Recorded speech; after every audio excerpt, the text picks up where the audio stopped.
आज हम शुरू करने जा रहे हैं काय चिकित्सा। काय चिकित्सा के पेपर 1 से पार्ट ए लेंगे। पार्ट ए का पहला टॉपिक है काय चिकित्सा और काय चिकित्सा मतलब डेरिवेशन ऑफ द टर्म्स काय चिकित्सा, their definition and synonyms. Definition of काय चिकित्सा, इसमें 3 टॉपिक को डिफाइन करेंगे, काय चिकित्सा और काय चिकित्सा। ठीक है, तो सबसे पहले लेंगे काय। काय के बारे में पढ़ेंगे, काय में क्या क्या पढ़ना है। काय का मतलब होता क्या है, देह, शरीर, बॉडी। इसके अंदर पढ़ना है derivation, definition, synonyms, classification. Derivation मतलब निरुक्ति, उत्पत्ति मतलब ओरिजिन, कहाँ से उसकी उत्पत्ति हुई। तो सबसे पहले हम निरुक्ति ही लेंगे। तो निरुक्ति में चीय चने धातु में दह प्रत्यय लगाने से काय शब्द की उत्पत्ति होती है। तो काय शब्द की उत्पत्ति कैसे हुई, ची चैने धातु में धय प्रत्यय लगाने से काय शब्द की उत्पत्ति हुई। तो ये हमारा और निरुक्ति हो गई। अब सेकंड लेंगे डेफिनेशन, परिभाषा। परिभाषा में हम 2 श्लोक डालेंगे, चीयते नाति काया और कायति शब्दायते इति काया। चीयते अन्नादि काय का मतलब होता है आहार से जिसका पोषण हो। आहार मतलब अन्न जो हम लोग खाते हैं, भोजन, भोज्य पदार्थ, जिससे उसका पोषण हो, वो क्या है, काय है। कायति शब्दायति इति काय। काय का एक अर्थ मन भी है और मन को हृदय से लिया जाता है। हृदय की गति बनाए रखना ही काय चिकित्सा है। जब तक जीवन है काय है, शरीर है, जीवन खत्म शरीर नष्ट हो जाता है, इसलिए हृदय गति से इसको कोरिलेट किया गया है। काय का अर्थ है देह, शरीर, जठराग्नि। जठराग्नि क्यों बोलेंगे, क्योंकि अग्नि को जीवन का मूल आधार कहते हैं। अभी हमारा डेफिनेशन हो गया और निरुक्ति भी हो गई। अब आते हैं पर्याय, सिनोनिम्स पे। इसके पर्याय कौन कौन से हैं, कलेवर, गात्र, वपु, 3 करके अलग कर लेंगे और इसी तरह से इसको याद करेंगे। कलेवर, गात्र, वपु, सार, सहनन, शरीर, काय, देह, मूर्ति, तनु। कलेवर मीन्स क्या होता है, जो मधुर ध्वनि उत्पन्न करे या शुक्र को श्रेष्ठ परिणाम दे, वो कलेवर है। गात्र परिवर्तनशील, जिसमें परिवर्तन हो, गमनशील हो, उसे गात्र कहेंगे। वपु किसे कहेंगे, वपु वो है जो पिछले जन्म का फल जो भोगना, कहते नहीं पिछले जन्म का कर्म है तो इस जन्म में भोग रहा है, उसी को वपु कहते हैं। सार, अष्ट सार से लेंगे।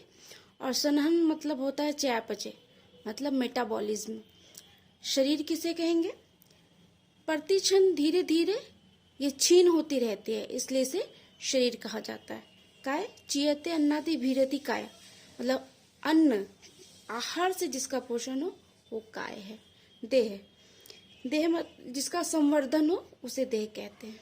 मूर्ति, जो मूर्तिवान हो, आकृतिवान हो, जिसमें आकृति हो उसे मूर्ति कहते हैं। तनु, इस तनु का मतलब होता है विस्तारित, फैलना, और इस तनु का मतलब होता है बढ़ना, धीरे धीरे पोषण से जो बढ़ती रहती है, वृद्धि होती रहती है, उसे तनु कहते हैं। तो ये हमारा सिनोनिम्स हो गया। अगर इसकी डिफिनेशन नहीं भी करेंगे तो कोई बात नहीं, डायरेक्ट इसको लिख देंगे सिनोनिम्स। अब आ जाते हैं भेद पे, क्लासिफिकेशन। क्लासिफिकेशन में काय के भेद 3 तरह के ले लेंगे, मन के अनुसार से, सार के अनुसार से, प्रकृति के अनुसार से।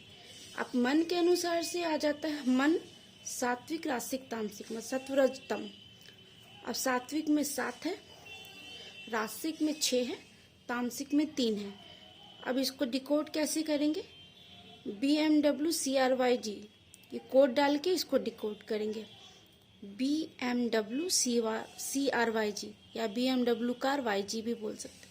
तो B से ब्रह्मा, M से महेंद्र, W से वारुण, C से कुबेर, R से ऋषि, Y से यम, G से गांधर्व। और इसको कोड करेंगे असर्प, आ सर्प, सर्प इसमें ऐसे भी पढ़ना है तो आ सर्प। स से 2 है, प से 2 है, तो आ से आसुर, स से सर्प शाकुन, र से राक्षस, प्रेत, पेशाच। ठीक है। और तामसिक में 3 होते हैं, पशु काय, मत्स्य काय, वनस्पति काय। अब जाते हैं सार के अनुसार, अष्टभेद है तो अक्सर और लास्ट में सत्वसार। बाकी 6 हम लेंगे धातु से, रस धातु को छोड़ के रक्त, मांस, मेद, अस्थि, मज्जा, शुक्र 6 हो गए, त्वक और सत्व 8 हो गए। तो इस तरह से ये अष्टसार हो गए।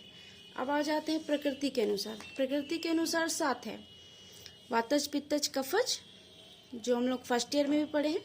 वातज पित्तज कफज, वातज पित्तज, वातज कफज, पित्तज कफज, ये द्वंद्वज हो गया 3। और लास्ट साम प्रकृति, तो ये हो गए 7। तो ये हमारा काय कंप्लीट हो गया। काय में हम इतना ही लिखेंगे तो ये हो जाएगा। सेकंड हम लेंगे चिकित्सा और थर्ड काय चिकित्सा। चिकित्सा और काय चिकित्सा हम आगे बताएंगे।